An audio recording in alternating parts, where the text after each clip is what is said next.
வணக்கம். Present media அனைவருக்கும் என் இனிய வணக்கம். டிடிடி நிஜமாவே எனக்கு ஒரு ஸ்பெஷலான ஃபிலிம். 2025 சொன்னாவே எனக்கு ஃபுல்லாகவே டிடிடி மெமரிஸ் தான் அதிகம். ஒரு வெஸ்டர்ன் காட்ஸில் ஒரு அழகான இடத்துல நாங்கள் தங்கிட்டு இருந்தோம். நாங்கள் ஷூட் பண்ண இடத்துக்கு பின்னாடியே ரொம்ப அழகான மலை. 45 டேஸ்க்கு அப்புறம் முடிச்சுட்டு வர மனசே இல்லை. நான்லாம் வந்து முடிச்சுட்டு ஒரு 1 வீக் முன்னாடி நான் புலம்ப ஸ்டார்ட் பண்ணிட்டேன். அவ்வளோதான், நம்ம எல்லாருமே வந்து கிளம்பி போகிறோம்ல, அந்த அளவுக்கு நாங்கள் ஒரு ஃபேமிலியாக ரொம்ப அட்டாச் ஆகிட்டோம். ஸோ அண்ட் இந்த படத்தில் நான் வந்து சௌமியான ஒரு கேரக்டர் பண்ணியிருக்கேன், கல்யாணம் பொண்ணா. என்னோட கல்யாணத்தில் நடக்கிற ஒரு ரோலர் கோஸ்டர் எமோஷன் வந்து எல்லாரோட எமோஷன் இந்த படத்தில் என் கல்யாணம் அன்னைக்கு நடக்கிற ஒரு பிரச்சனை. அண்ட் இந்த ஸ்ட்ராங் கேரக்டர் கொடுத்த நிதிஷ் அவருக்கு ரொம்ப தேங்க்ஸ். அன்ஃபார்ச்சுனேட்லி அவர் வர முடியல, ஏன்னா ரொம்ப பிஸியான ஒரு இதில் மாட்டியிருக்காரு. அண்ட் இங்கே என்னுடைய டீம் எல்லாருக்குமே all the best and see you in the theaters. Thank you. 2026 முதல் சந்திப்பு. பத்திரிகை, தொலைக்காட்சி, இணையதள சகோதர சகோதரிகளுக்கு அன்பான வணக்கமும் அட்வான்ஸ் பொங்கல் வாழ்த்துக்களும். இந்த வருடத்தில் க்ளீன் யூஸ் சர்டிஃபிகேட்டோட ஒட்டுமொத்த திரைக்கு வந்து தியேட்டருக்கு வந்து பார்ப்பதற்கு 100% தகுதி கொண்ட ஒரு படமாக ட்ரிபிள் டி வந்திருக்கு. அதில் எனக்கு ஒரு பங்கு இருக்கின்ற பொழுது ரொம்ப பெரும் மகிழ்ச்சியாக இருக்குது. நான் கடந்த 1-2 வருடங்களில் பெரிய அளவுக்கு படங்களில் பண்ணலை, ஒத்துக்கலை.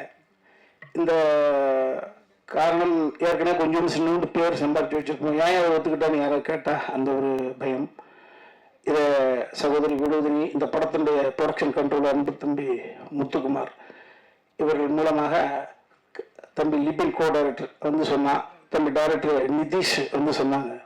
சொல்கிற ஒரு கதையை உள்வாங்குற பொழுது அது மேலே ஏறி வரணுன்ற ஒரு உணர்வு ஏற்படும். அந்த மாதிரி இந்த கதை ஃபர்ஸ்ட் டே இப்போ தான் ஆஃபீஸில் இந்த கதையை கேட்ட உணர்வு இருந்தது. பார்த்தீங்கன்னா உயிர் கொண்ட கதை தனக்கு தேவையானவர்களை தானே தேடிக்கொள்ளும் என்பதை போல இந்த படம் ரிலீஸ் வந்து சரியா பொங்கலுக்கு ஒட்டுமொத்த குடும்பம் வந்து பார்ப்பதற்கு தகுதியான படம் 15ஆம் தேதி. ஸோ தேதி அப்படி அமைஞ்சிருக்கு. நிச்சயமா உறுதியிட்டு சொல்லக்கூடிய ஒரு விஷயம்னா, ஃபாசில் சாருக்கு பிறகு, செப்டிக் லெவல் சாருக்கு பிறகு நிதிஷ் அப்படின்ற ஒரு ஃபீல் குட் மூவியை ஜனரஞ்சகமாக கொடுக்க முடியுமா சாஃப்ட் ஹியூமரோட அப்படின்னு ஒரு அற்புதமான இயக்குனர் தமிழ் இண்டஸ்ட்ரிக்கு கிடைக்கிறான். அந்த முதல் படத்துல எனக்கு ஒரு பங்கு இருக்கின்றது, பெரிய மகிழ்ச்சி. இன்னொரு விஷயத்த, இந்த படத்துல ஜட்ஜ்மெண்ட் யாருக்கிட்ட போகுது அப்படின்னா, வீட்டுக்கு கணேஷ் சார் மூலமாக தம்பி ஜீவா கிட்ட நிதிஷ் வந்த பொழுது ஜீவா சார் வந்து இதை ஓகே பண்றாப்ல. தம்பி என்னை விட வயசுல சின்ன பிள்ளை. ஒரு படத்துடைய ஜட்ஜ்மெண்ட் வந்து ஒரு பெரிய புருஷனுடைய மகன், பெரிய வெற்றி படங்களுடைய கதாநாயகன் கடந்த காலம் கொடுத்த அந்த அனுபவங்களை வச்சு இந்த கதைக்குள்ள எனக்கு என்ன இருக்கு அப்படி பார்க்கலாம ஒரு புருஷருக்கு மாதிரியான ஒரு தளத்திலிருந்து இந்த கதையை ஓகே பண்ணி வெற்றி பெறக்கூடிய படத்தில் நான் கதாநாயகனாக இருக்க போகிறேன் அப்படின்னு எவ்வளவு பேருக்கு ஸ்பேஸை விட்டு கொடுத்து ஒரு சென்ட்ரல் நாயகனாக இருந்ததுனாலதான் இந்த படம் எடுக்கப்பட்டது. ஸோ அந்த வகையில நான் இப்படி எல்லா ஹீரோக்களும் இருக்கிற போது ஓடாத படங்களோட எண்ணிக்கை குறைந்து ஓடுகிற படங்களோட எண்ணிக்கை அதிகமாகும்.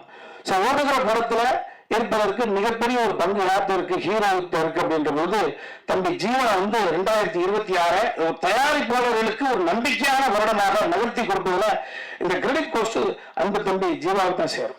ஏன்னா எல்லாருக்கும் ஸ்பேஸ் கொடுத்துட்டு ஒரு சென்டர் பண்றது, எனக்கு என்ன இருக்கு, எனக்கு என்ன ஹீரோ, எனக்கு என்ன ஃபைட் இருக்கு, எனக்கு என்ன முடிச்சிருக்கு, எனக்கு என்ன ப்ரெடிக்ட் பண்ண முடியாது டெஸ்ட் அப்படி இல்லை. அற்புதமான படம். ஒரு எத்தனையோ படங்கள் வந்து ஒரு கல்யாண காட்சியை வைத்து இது ஒரு புதுவிதமான ஒரு ட்ரீட்மெண்ட். அந்த அதை இவர்கிட்ட ஒரு ஜட்ஜ்மெண்ட் கொடுத்துட்டு ஒருத்தர் உட்கார்ந்துருக்காரு துபாயில. ஒரு தமிழ்நாட்டில் பிறந்த ஒரு 7 வயதுல வறுமையெல்லாம் அனுபவிச்சுட்டு ஒரு மனிதன் வந்து துபாய்க்கு போய் அவர் பார்க்க துபாய் வளர்ந்ததால KRG group producer Kannan Devi sir சொல்லுவார், நான் பார்க்க துபாய் வளர்ந்தது அப்படிங்குவார். அதுக்கு சொல்வதற்கு பெரிய விஷயம் இல்லையா, துபாயிலான நான் வளர்ந்தேன்னு சொல்லாம அந்த கண்ணன் தேவி சார் வந்து அந்த தம்பி ஜீவாவை நம்பிட்டார். உங்களுக்கு நம்புறேன், நீ உங்களுக்கு கதை பிடிச்சிருக்கல. ஸோ எங்க இருக்காரு இந்த படம் எப்ப பூஜைப்பட்டது எல்லாம் முழு உரிமையை தூக்கி தம்பி ஜீவா சாப்பிட்டு கொடுத்தாரு. ஜீவா தம்பி வந்து முத்துக்குமாருக்கு அவர் இணைய சகோதரியாக இருந்தது வினிதா மேல கீழே உட்கார்ந்துருக்காங்க. இவங்கதான் இவ்வளவு பெரிய நடிகர்கள். ஆல்ரெடி இவருக்கு வேற ஒரு தளத்துல எஸ்டாப்ளிஷ் ஆனவர்களை எல்லாம் கூட்டு வந்து ஒவ்வொரு கலைக்குள்ள உள்ள வச்சு சொன்னது போல 45 நாட்கள் இரவு எனக்கு மைனா படம் தான் நினைவு வந்தது. நாங்கள் ஷாட்டுக்கு போவோம், வறுமையின் பிடிக்கல் கோர பிடிக்கல் அந்த படம் எடுக்கப்பட்டு இருக்கு, மழை அடிக்கும். ஆனா கொஞ்ச நேரத்தை ஒரு ஆத்தாருக்கு செய்ய வேண்டிய வேலையில இயற்கை செய்துட்டு இருக்கேன்.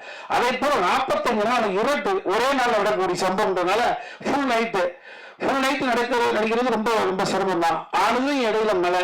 ஆனாலும் கூட அந்த 45 நாட்குள்ள நிதிஷ் இந்த படத்தை பண்ணி கொடுத்துருக்கான்ற பொழுது அற்புதமான டீம், அந்த கேமராமேனு, நானும் இளவரசு பங்காளியும் இதில் ஒரு த்ரோட்டு நல்லா பண்ணியிருக்கோம், அனுபவிச்சு பண்ணியிருக்கோம்.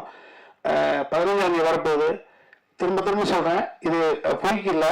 படத்தை பார்த்துட்டு யாரும் ஒரு சிறிய குறையோடு சொல்ல முடியாது, இப்படி வர படம் அப்படின்னு 2026 துவக்கமாக ட்ரிபிள் வந்திருக்கு. ஸோ இந்த படம் ஓடுகிற பொழுது தமிழ்நாட்டினுடைய தயாரிப்பாளர்களுடைய எண்ணிக்கை அருகே அப்படி புரிஞ்சு வந்துகிட்டே இருக்கு.